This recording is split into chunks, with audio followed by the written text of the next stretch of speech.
pembacaan kita pada hari ini diharap mungkin kalian sudah baca in advance, yaitu kita akan membaca dari Yohanes 20 itu ayat 19 sampai 31. Itu masih menyambung mengenai kebangkitan Yesus ya yang dibawakan oleh Medi waktu 2 minggu yang lalu. Nah, sekarang kita akan teruskan pembacaan kita dari Yohanes 20 ayat 19 sampai 21.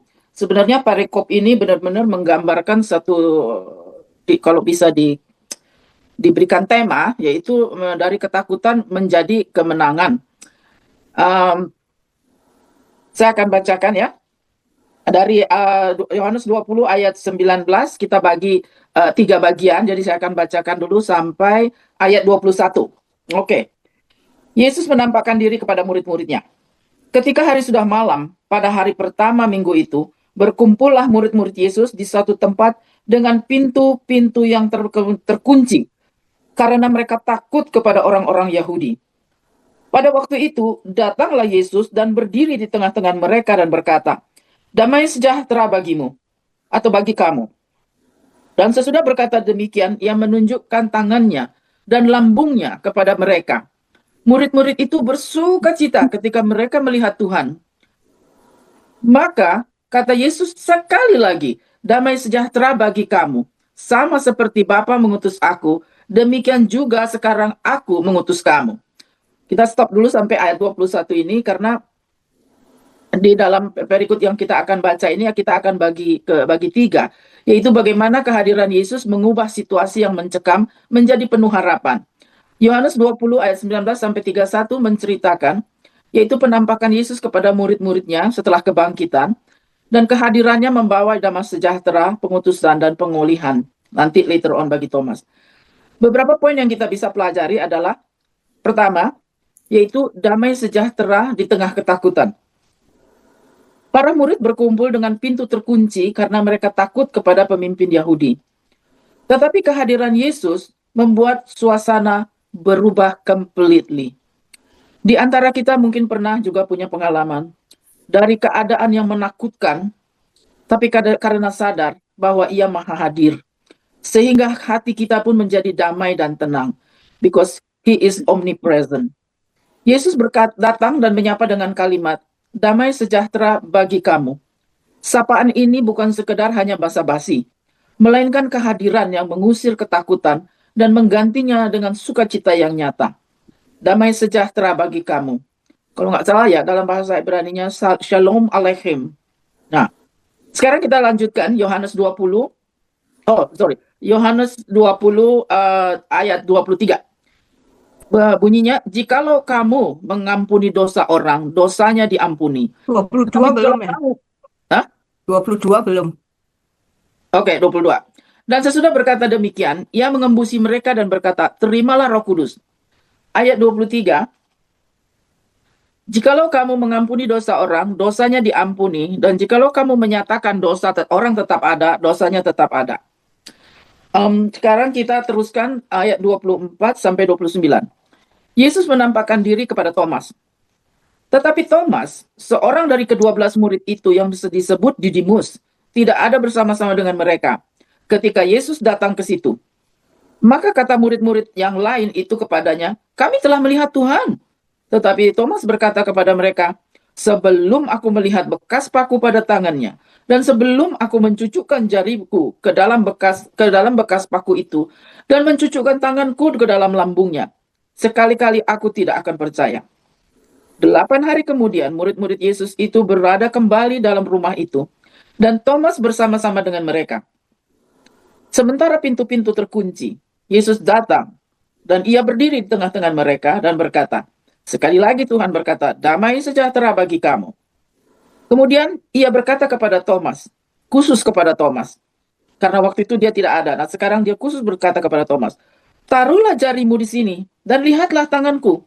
Ulurkanlah tanganmu, dan cucukkanlah ke dalam lambungku, dan jangan engkau tidak percaya lagi, melainkan percayalah." Thomas menjawab dia, "Ya Tuhanku dan Allahku." Ayat 29, kata Yesus kepadanya, "Karena engkau telah melihat aku, maka engkau percaya.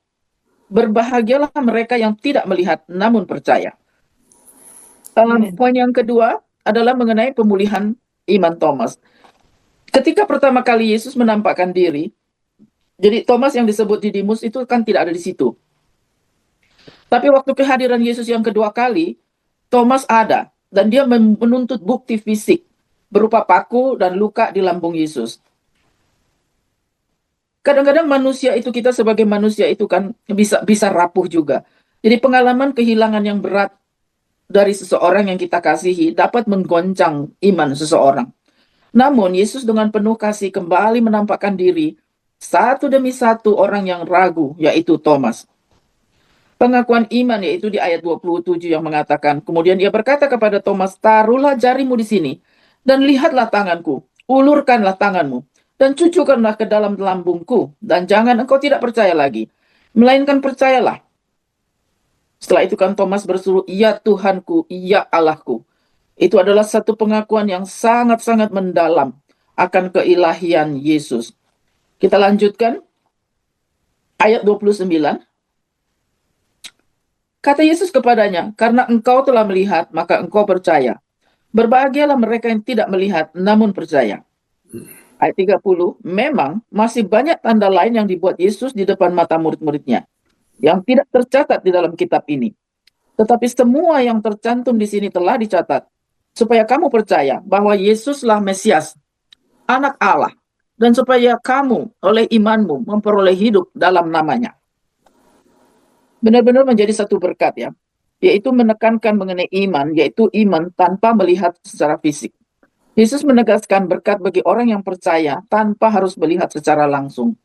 Kita tahu, dan pasti kita semua sudah baca berkali-kali dan sudah dengar berkali-kali, yaitu dalam Ibrani 11 ayat 1 dikatakan, iman adalah dasar dari segala sesuatu yang kita harapkan, dan bukti dari segala sesuatu yang tidak kita lihat.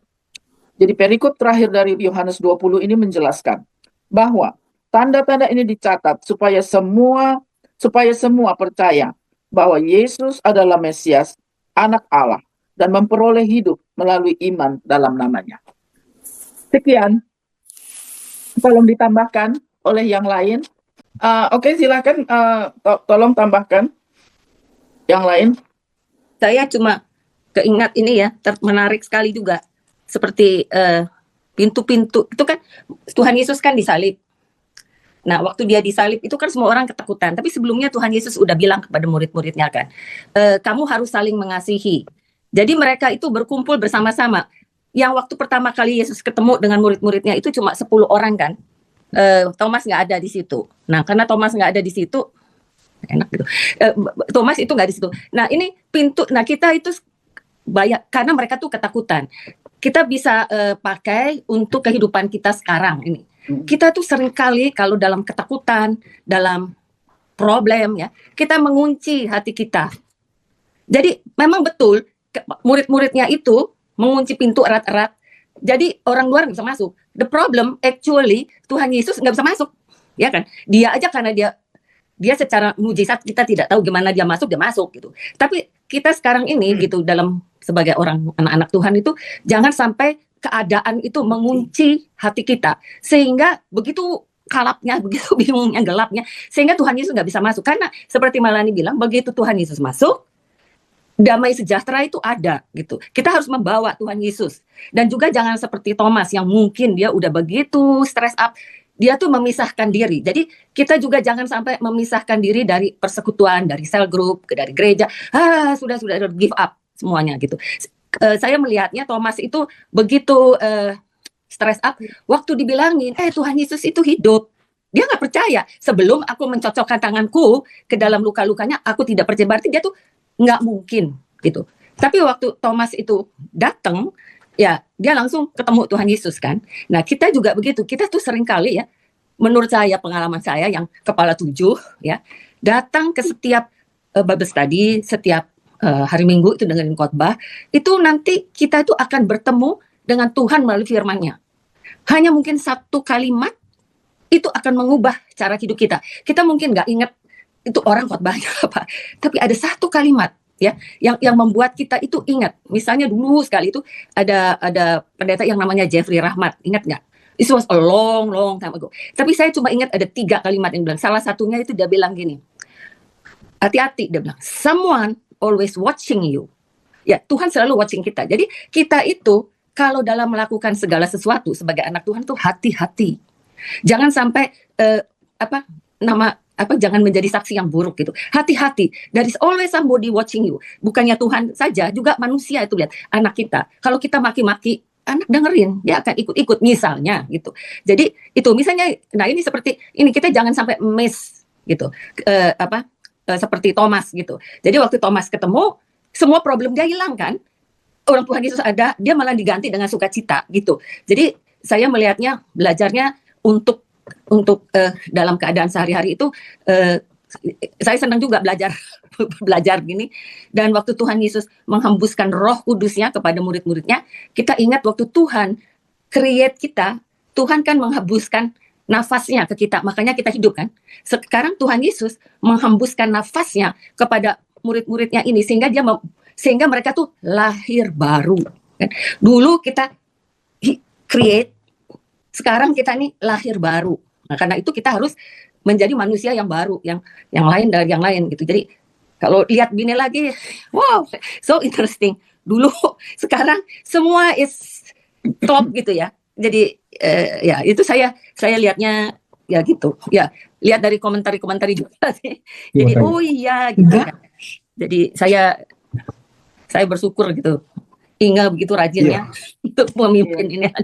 Saya ada belajar. Dikit pertanyaan karena belum saya ngunyah. Itu apa ya di ayat 19, pintu terkunci. Dengan arti kata kalau menurut yang saya dapat, maksudnya jadi Tuhan masuk dengan fisik bodinya apa hanya roh masuk ke dalam ruang itu? Dan hati kita. Dia kan jadi kita sekarang bisa membayang Tuhan Yesus kan bangkit. Dia adalah orang pertama ya yang bangkit. Jadi kita juga akan bangkit. Iya, enggak yang saya maksud yang di Bible ini. Iya. Itu jadi dia itu memakai tubuh baru gitu loh. Tubuh kan dia udah mati.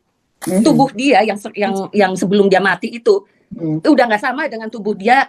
Ya betul ya. Tapi itu kan dengan catatan orang awam bilang pintu terkunci. Jadi Tuhan menampakkan diri dengan tubuh yang baru itu. Bukan. Makanya dia bisa masuk. I think so. Tapi pintu terkunci kan. Jadi yang otomatis bisa masuk ya roh yang masuk. Bukan. Oke, sorry, saya belum saya pelajarin. Oke, thank you. Enggak, dengan tubuh sorgawi ya. Makanya itu tetap tubuh, tapi tubuhnya tubuh yang mulia, yang udah nggak binasa lagi. Iya, oke. Makanya dia bisa ngomong, oke, cucukkan jarimu ke dalam lambung kepada paku yang itu semua. Kalau nggak ada tubuh kan nggak bisa. Itu kan. Emang itu bedanya, ada tubuh sorgawi, ada tubuh duniawi. Sekarang kita masih pakai tubuh duniawi, tapi nanti kalau kebangkitan tubuh itu kan makanya kita dibilang roh, jiwa, sama tubuh. Roh itu kita manusia baru. 2 Korintus 5:17. Roh kita dibaharui. Tapi tubuh jiwa belum. Nah, jiwa ini di Roma 12:2 dikatakan perbaharuilah jiwamu. Jadi di sini kita transformation, tetapi tubuh itu yang paling telat. Kita mati dulu semua, nanti yang dibilang sangkakala berbunyi itu di Korintus 15, itu baru kita kebangkitan tubuh lagi. Jadi kita manusia di dunia ada tubuh jiwa roh. Nanti kita kalau sudah kekekalan yang sesudah akhir zaman, udah Yesus datang kembali, kita juga 3 lagi. Tubuh jiwa roh, tapi tubuh kita udah tubuh yang lain, yang baru. Oke, thank you. That's good. Yang tidak bisa ada penyakit dibinasakan lagi, ya enggak. Kita semua muda lagi. Kamu kalau saya udah bangkit. Yang orang suka nanya, kalau kita dibangkitkan yang umurnya berapa ya? Yang masih remaja 17 lagi bagus-bagusnya, atau udah nanti 70 yang udah 25 bagus kok. 70 masih bagus ya. Masih lagi. Ingat, saya mau nanya dari perikop yang saya baca itu tadi ya. Yes. Can you please explain? I don't understand ayat 23. Dibilang, jikalau kamu mengampuni dosa orang, Oke, dosanya diampuni. Dan jikalau kamu menyatakan dosa orang tetap ada, dosanya tetap ada.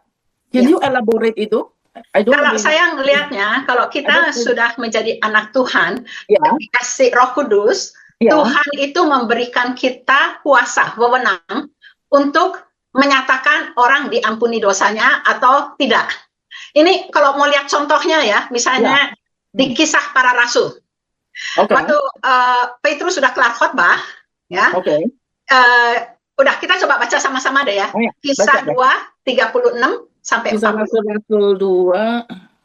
Kisah Para Rasul 2 ayat 36 sampai 40. Tolong dibaca. Kisah Rasul 2 ayat 36 ya? Ya. Sampai 40. Oke, Kisah Rasul 2 ayat 36. Jadi seluruh kaum Israel harus tahu dengan pasti bahwa Allah telah membuat Yesus yang kamu salibkan itu menjadi Tuhan dan Kristus. Ketika mereka mendengar hal itu, hati mereka sangat terharu.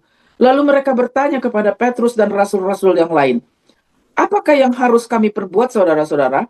Jawab Petrus kepada mereka, bertobatlah dan hendaklah kamu masing-masing memberi dirimu dibaptis dalam nama Yesus Kristus untuk pengampunan dosamu. Maka kamu akan menerima karunia Roh Kudus.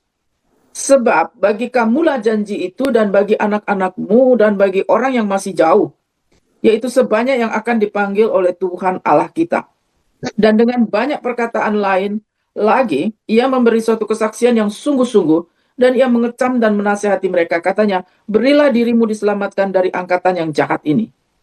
Oke, jadi saya melihat ya, kan yang saya bilang, apa itu bahwa Petrus bisa ngomong, bertobat, kamu dibaptis, kamu mendapat pengampunan dosa. Ya kan? Di 2:38.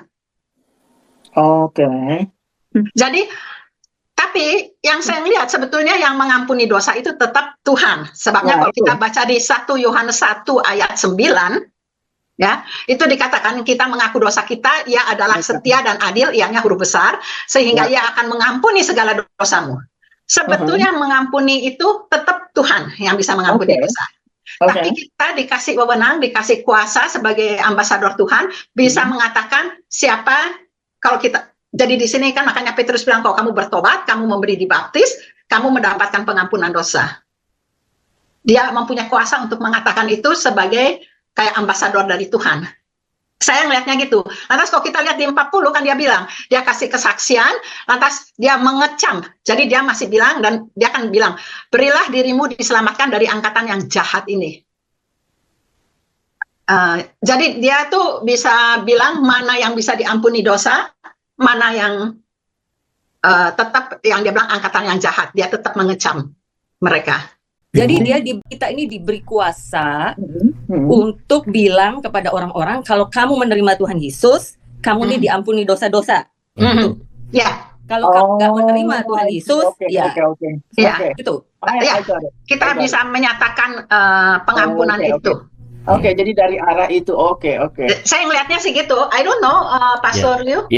Kalau kita baca ayat 23, jangan dipisah-pisahkan dari ayat 21 dan 22. Ya, jadi Tuhan Yesus di sini kan sebelumnya kan dikatakan damai sejahtera bagi kamu sama seperti Bapa mengutus aku. Demikian juga sekarang aku mengutus kamu. Dan sesudah berkata demikian, ia mengembusi mereka dan berkata, terimalah Roh Kudus. Jadi ini adalah Roh Kudus, bukan kuasa mengampuni, itu bukan kuasa manusia. Tapi kuasa yang dijalankan oleh Roh Kudus dalam misi Kristus. Dan itu tadi ingat betul bahwa kita sebagai orang itu hanya menyatakan, bukan kita menyatakan firman, kita sebagai agen rekonsiliasi, ya. Kita memberitakan firman Tuhan, dari itu pengampunan dari Tuhan, bukan kita yang mengampuni. Itu kan dari Tuhan Yesus, gitu loh. Karena Tuhan Yesus sudah janji bahwa dosamu diampuni kalau kamu mengaku, gitu loh, dengan mulut, ya. Gitu. Jadi kita menyatakan, kita sebagai agen aja, kita memberitakan kabar baik.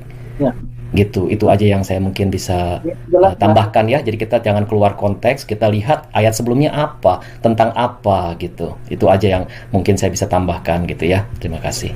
Saya mau tanya, itu yang ayat 19, ketika hari sudah malam pada hari pertama minggu itu. Jadi itu minggu pertama itu sebelumnya Yesus itu bertemu dengan Allah Bapa atau sesudah? Soalnya dia kan bilang kan waktu dikubur itu ketemu Maria Magdalena itu kan dia bilang jangan don't touch me karena saya belum bertemu dengan Bapakku di surga, right? Jadi Iya, betul kan? betul. Ya, Terus betul. terus kan di 19 ini kan ketika hari semalam pada hari pertama minggu ini ayat 22 kan dia bilang dia menghembusi mereka dan berkata terimalah Roh Kudus. Nah itu kan dia akan janji kalau dia mesti bertemu dengan Allah Bapa dulu baru dia akan ini kan to send the Holy Spirit untuk menyertai kamu gitu. Jadi ini when is this gitu loh, my question. Kan dia udah ngomong di sini ayat 22, terimalah Roh Kudus. Do you get it? Ya, Apa jawabannya? Kalau saya bilang, ada yang mau jawab? no, go ahead Inga. Kalau saya bilang, yang pasti harinya sama. Hari kebangkitan sama hari malam. Karena ketika hari sudah malam pada hari pertama minggu itu. Yesus bangkitnya hari pertama minggu pagi-pagi sudah bangkit. Ya. Okay. Jadi itu pasti sama. Tapi emang Yesus bilang dia ke Bapa. Saya bilang sebetulnya Allah itu nggak terbatas dengan waktu. Jadi dia tuh nggak kayak kita. Oh mau pergi ke Allah Bapa perlu plane. Waktu 5 jam baru sampai, baru balik lagi. Semua dalam sekejap tuh kejadian ya. Jadi cumi yang pasti harinya hari yang sama dia bangkit. Itu yang jelas. Kamu bilang udah ketemu kok, saya bilang sih sudah. Tapi ya sebabnya ini. Yang saya mau kalian tuh melihat nggak bahwa Yesus sudah kasih mereka Roh Kudus, ya kan di 22 ya tadi dah. Tapi nanti di Acts yang kan dibilang tunggu sampai kamu dikasih Roh Kudus. Padahal kan mereka sudah dapat Roh Kudus. Ya, itu bedanya apa? Mengapa mereka sudah dikasih Roh Kudus, sekarang mereka suruh nunggu buat dapat Roh Kudus kan? Iya kan? Di apa itu Kisah Para Rasul 1? Ingat nggak? Ya. Okay, somebody explain please. Oke, kalau saya ngelihat ya, yang pertama itu persis katanya itu seperti di Kejadian. Tuhan Yesus menghembusi. Coba kita lihat Kejadian 2 ayat 7. Ya. Ketika itulah Tuhan Allah membentuk manusia itu dari debu tanah dan menghembuskan nafas hidup ke dalam hidungnya. Demikianlah manusia itu menjadi makhluk yang hidup. Oke, ini persis katanya tuh seperti yang tadi itu, menghembuskan. Ya. Jadi dan sesudah manusia dihembuskan nafas, Tuhan Allah menghembuskan nafas, baru manusia itu menjadi makhluk yang hidup. Ya, sekarang kalau ya mungkin ini kalian catat aja di Ayub 33 ayat 4 dikatakan, Roh Allah telah membuat aku dan nafas yang maha kuasa membuat aku hidup. Ya. Ayub 23 berapa? 33. Ayub 33 ayat 4. Okay. Itu buku yang paling nomor 1 sebelum kitab Taurat ditulis, sudah ada buku Ayub atau ya. Nah, lantas 34:14. Jikalau ia menarik kembali rohnya dan mengembalikan nafasnya kepadanya, maka binasalah bersama-sama segala yang hidup dan kembalilah manusia kepada debu. Ya. Jadi sekarang kita ngerti ngapa waktu Allah bilang kalau kamu makan pohon ini kamu bakal mati. Tapi kan dia masih jalan-jalan, masih bisa punya anak, masih macam-macam. Tetapi nggak ada nafas Tuhan, nggak ada Roh Kudus, di mata Tuhan kita tuh mati. Ya. Mati secara rohani. Ya. Makanya tadi Melanie kan bilang kan, atau Syuhyang, bahwa waktu dikasih roh, kita kayak lahir baru, kita hidup lagi. Ya. Nah, tapi sekarang bedanya, kalau kita ngelihat apa itu di Kisah, kita baca deh sama-sama Kisah 1 ayat 45.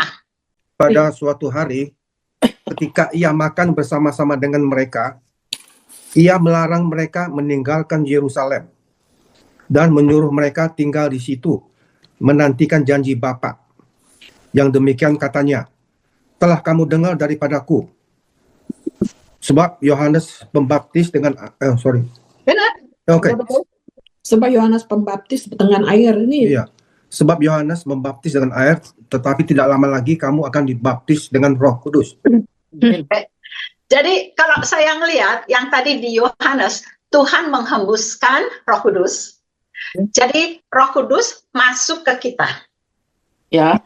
Tapi yang ini kita akan dibaptis dengan Roh Kudus. Kalian tahu artinya baptisan itu apa? Dicelup. Seal. Ya, immersion, dicelup. Ya. Jadi kalau tadi Roh Kudus yang masuk ke kita, sekarang kita yang masuk ke dalam Roh Kudus.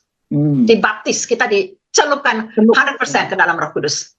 Ya, makanya yang saya bilang, ada orang yang suka bilang, oh Yesus ada di dalam kita. Tapi di mana juga Paulus mengatakan kita ada di dalam Yesus. Kalau saya lebih mau saya ada di dalam Yesus. Ya itu kayaknya lebih. Nah, apa itu?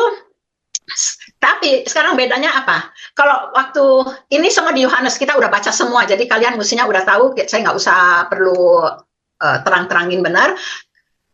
Apa itu? Kalau Roh Kudus masuk ke kita, kan itu kan yang dibilang 14:16, yang dibilang dia menyertai engkau di 14:26. Apa itu kalau penghibur, dia menghibur kita, dia mengajarkan kita, dia mengingatkan kita, kan semuanya. Lantas sudah gitu di 18, ia menginsafkan kita, yang kita bilang Roh Kudus itu yang 3C, console, comfort, and convict. Ingat nggak? Ini pengajaran udah lama sekali, jadi ya kalian dan kita udah lewat Yohanes 14, 15, 16, dan yang paling ini juga apabila ia datang 16-13, ia akan memimpin kamu ke dalam seluruh kebenaran. Bapak ia adalah yang mimpin, lead dan guide kita ya. Nah, jadi kalau saya ngelihat Roh Kudus yang masuk itu, mulai kita itu bisa transformasi untuk mengenal Tuhan lebih dekat. Nah, kita tahu firman Tuhan itu diilhamkan oleh Roh Kudus. Jadi kalau kita nggak punya Roh Kudus, makanya banyak orang baca firman nggak ngerti-ngerti. Emang kita perlu Roh Kudus untuk mengajarin kita, jadi kita mengerti akan firman Tuhan ya. Nah, tapi kalau yang tadi yang dibaptis dengan Roh Kudus, itu kan Tuhan bilang di 1 ayat 8, kamu akan menerima kuasa kalau Roh Kudus turun ke atas kamu. Jadi yang lain ini kalau pengertian saya ibaratnya lebih buat kita, ini kita menjadi berkat. Makanya supaya kita menjadi saksi Tuhan di Yerusalem, Yudea, Samaria sampai ke ujung bumi. Amen. Kita nggak bakal bisa mempunyai berbuat itu kalau kita tidak mempunyai Roh Kudus. Amen. Ya. Jadi oke, bedanya makanya orang bilang udah dikasih, loh kok sekarang suruh nunggu lagi. Sebab emang Tuhan lihat emang gitu, mulainya kita mesti ditransform dulu, mesti mengerti dulu, baru kita bisa jadi saksi kan. Sekarang saya ngeliat Medi kok rasanya saya mikir apa Medi? Kenapa dia? I try to absorb everything. Mungkin secara sederhananya begini, rohnya sama ya. Dalam Yohanes 20 ayat 22 adalah pemberian roh untuk hidup baru, mengembuskan. Tapi Kisah Para Rasul 2 itu pencurahan roh itu untuk kita, tadi sudah dikatakan ada kuasa pelayanan. Jadi yang satu kita di-empower, di Kisah Pasal 2 itu di-empower. Yang Yohanes 20 ayat 22 itu kita hidup baru. Kisah Para 2 kita melakukan, Roh Kudus untuk melakukan. Jadi ada kuasa melayani. Ya, beda ya. Jadi yang satu untuk kita jadi hidup baru, yang kedua ada api, ada kuasa untuk kita melakukan pelayanan. Itu aja mungkin tambahan. It's clear. Tapi dulu sekali waktu pertama kali ada di ACC itu ada baptisan Roh Kudus di salah satu retreat. Itu habis kita kan maju semua lah gitu ya. Terus kalau udah selesai kan suka ditanya, what do you feel gitu.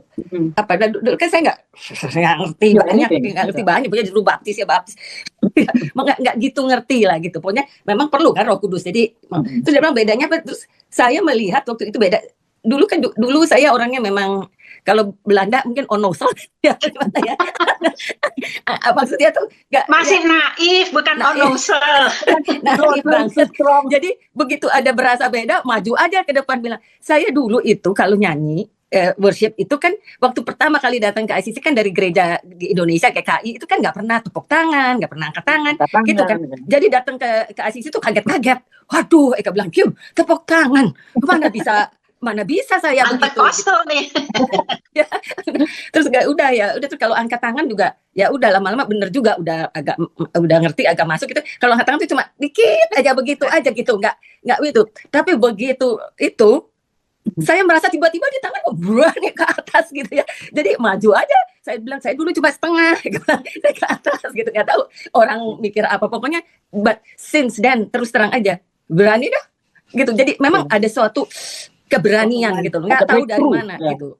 Memang secara naif ya. Ini saya ngomong memang, tapi saya selalu ingat ya itu Thomas itu penting sekali. Berbahagialah kamu kalau kamu percaya tanpa melihat. Jadi kadang-kadang ini ayat ini kayak tadi tuh Melanie tanya gitu ayat 23. Memang saya juga nggak gitu ngerti gitu ya. Tapi percaya aja gitu. Pokoknya percaya dulu, nanti Tuhan akan terangin gitu.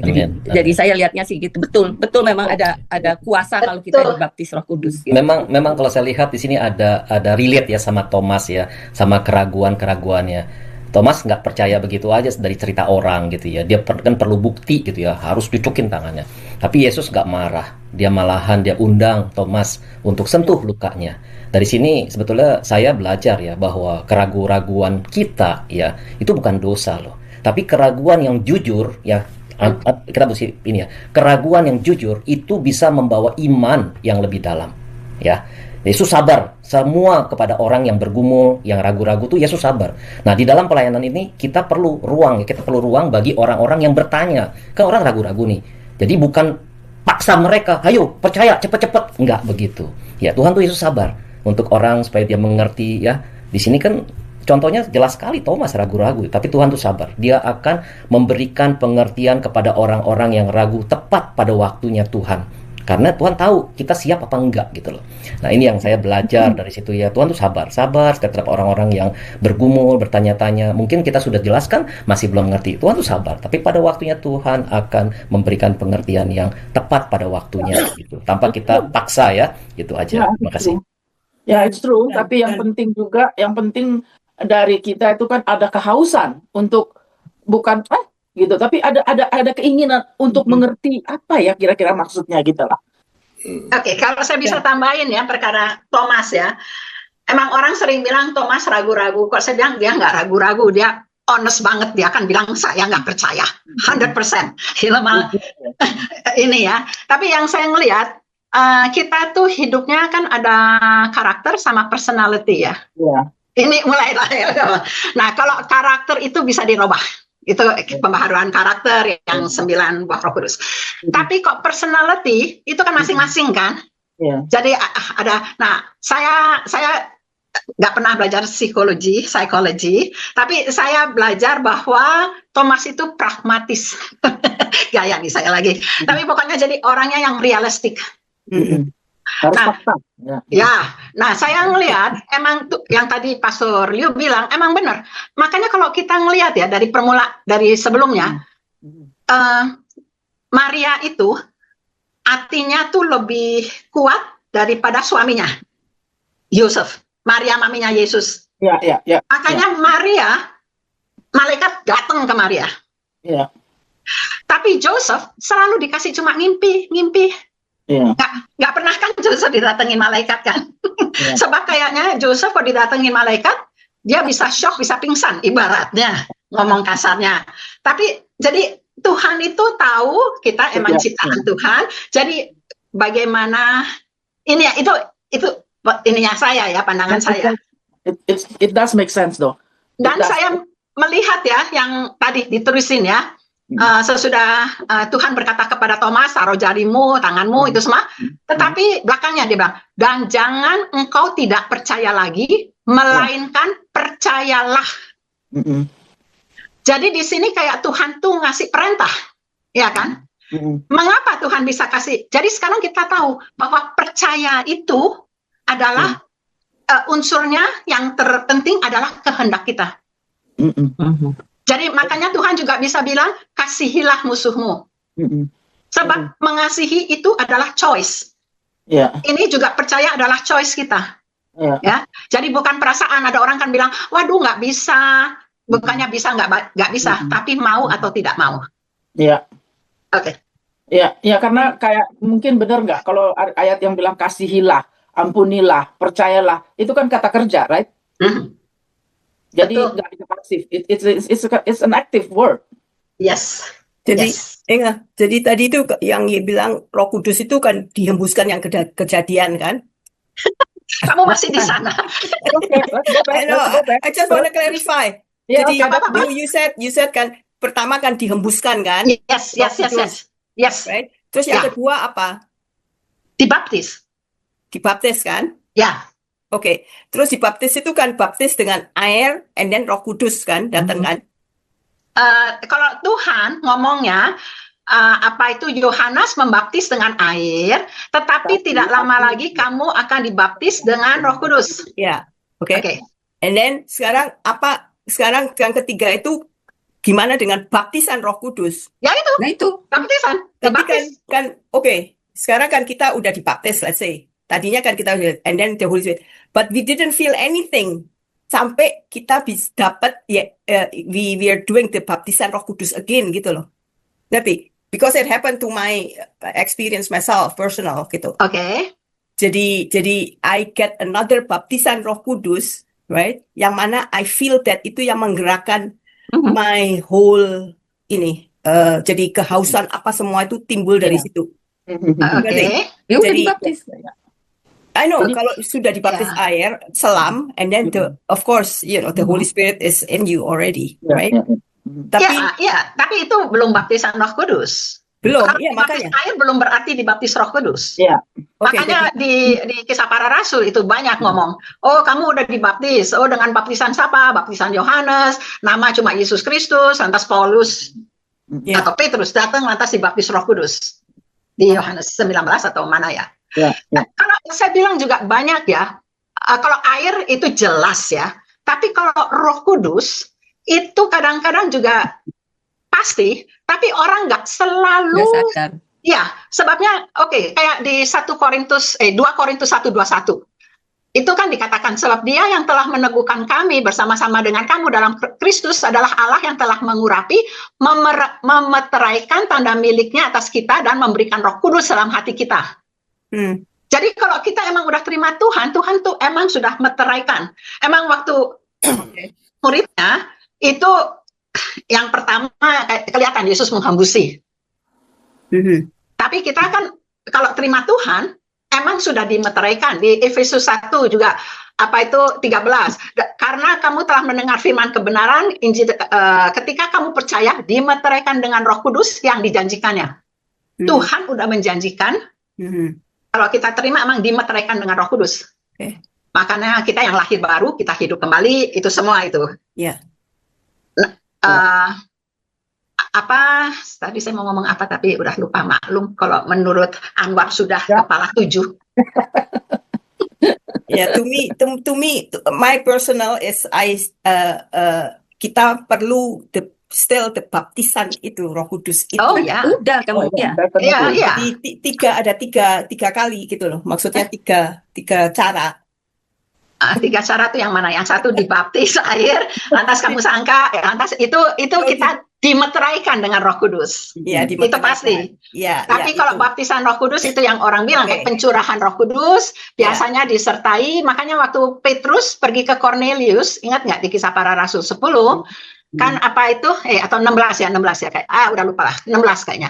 Itu kan orang bilang Petrus belum baptis, mereka udah berbahasa lidah kan? Ya. Ya mereka bilang orang udah gitu ya udah tinggal dibaptis dong. Jadi emang pada umumnya seperti yang kamu bilang dibaptis dulu air gitu. Tapi nggak berarti urutannya tuh harus selalu. Oke. Yeah. That's why I said me personally. Iya. Oke.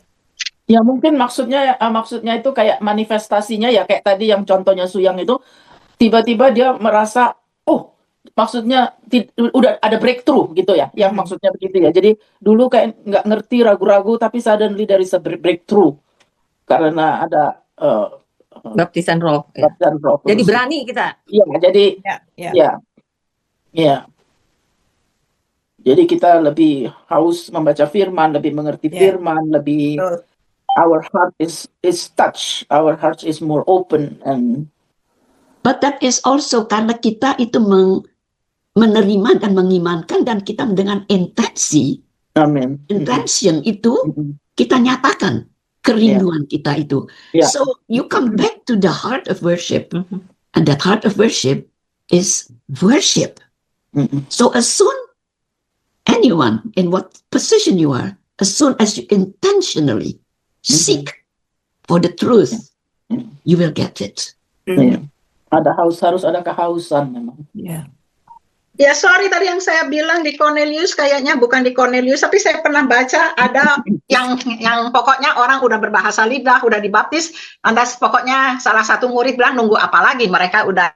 Tapi oke, kok kalian mau tahu, saya cariin, tapi kalau enggak percaya aja lah. Oke. Percayalah ini. Oh, good. Oke, ada tambahan-tambahan lain, pertanyaan? Bukan pertanyaan, kalau saya bilang ngomongin Roh Kudus jangan banyak dipikir. Problemnya ini pertanyaannya semuanya kalau menurut saya, kita tuh menghitung-hitung kapan kita dapat, kapan kita enggak. Akhirnya jadi debating bahwa kapan ini 1, 2, 3.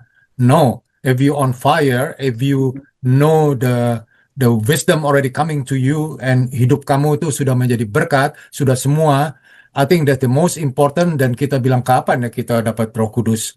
I think perbantahan soal kapan-kapan itu mendingan jangan banyak pikir, tapi kita percaya, kita submit pada kemauan Roh Kudus kita tuh mau kemana. I think that's the best. Ya. Itu saya begitu, perbuatan saya begitu. Ya. Oh, ini yang saya tadi bilang itu ya di Kisah Para Rasul 10, makanya tadi saya suka bingung antara 10 sama 16. Ini di 10:44 dikatakan ketika Petrus sedang berkata demikian, turunlah Roh Kudus ke atas semua orang yang mendengarkan pemberitaan itu. Mereka mendengar, ya nanti kalian bisa baca sendirilah. Datang enggak hari Tinggal tidur lagi. Dengerin dong, masa tidur? sih sekarang suaranya baru, tapi mukanya masih belum. Mukanya belum, nggak apa-apa. Yang penting mengenal dulu. Oke, ada lagi pertanyaan tambahan? Ya, sudah banyak yang dibicarakan. Saya mau cuma tambahkan sedikit yang tadi Melanie sudah share dengan baik, dan juga yang Alex tanyakan tadi tentang tubuh kebangkitan. Sebab saya percaya ini penting sekali untuk kita tahu sekarang, dan kita bisa adjust nanti dengan keadaan kita, perbedaan antara kita sekarang dengan tubuh jasmani dan tubuh kebangkitan yang dipanggil juga tubuh rohani oleh Rasul Paulus. Yang saya bisa bacakan adalah perbedaan ciri-ciri tubuh duniawi yang kita punya sekarang dengan tubuh surgawi atau tubuh kebangkitan yang sudah ditulis. Pertama, tubuh surgawi itu bisa menghilang dan menampakkan diri dalam sekejap. Itu ditulis di Lukas 24:31. Dan dapat dikenali. Maka itu Tuhan Yesus dapat dikenali, Pak. Begitu mereka lihat Tuhan, mereka kenalin, dan Tuhan Yesus tahu-tahu tiba, kunci tertutup semuanya, dia sudah ada di situ. Jadi dia bisa menghilang dan menampakkan diri dalam sekejap.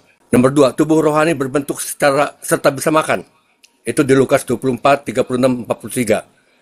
Tapi tidak bertambah tua, tidak bisa sakit, tidak dapat mati, dan akan terus hidup abadi. Tidak dikuasai lagi oleh waktu. Kekal. Tubuh surgawi bisa terbang tanpa sayap. Yang kita lihat kadang-kadang di advertisement itu malaikat punya sayap segala macam. Itu sebetulnya nggak benar, nggak ada sayapnya. Jadi kita bisa terbang tanpa sayap, tidak dikuasai oleh gravitasi bumi, bergerak dengan kekuatan pikiran. Kalau kita bilang kita mau dari sini ke Bandung, dengan sekejap kita sampai ke Bandung.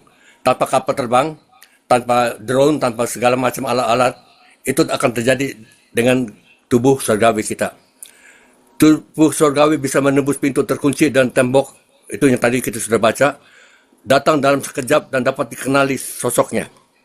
Tubuh surgawi bisa bepergian antar bumi dan sorga, itu di Markus 16 ayat 19. Tubuh surgawi hidup sebagai malaikat, tidak lagi berkembang biak atau dapat melahirkan anak. Markus 12 ayat 25.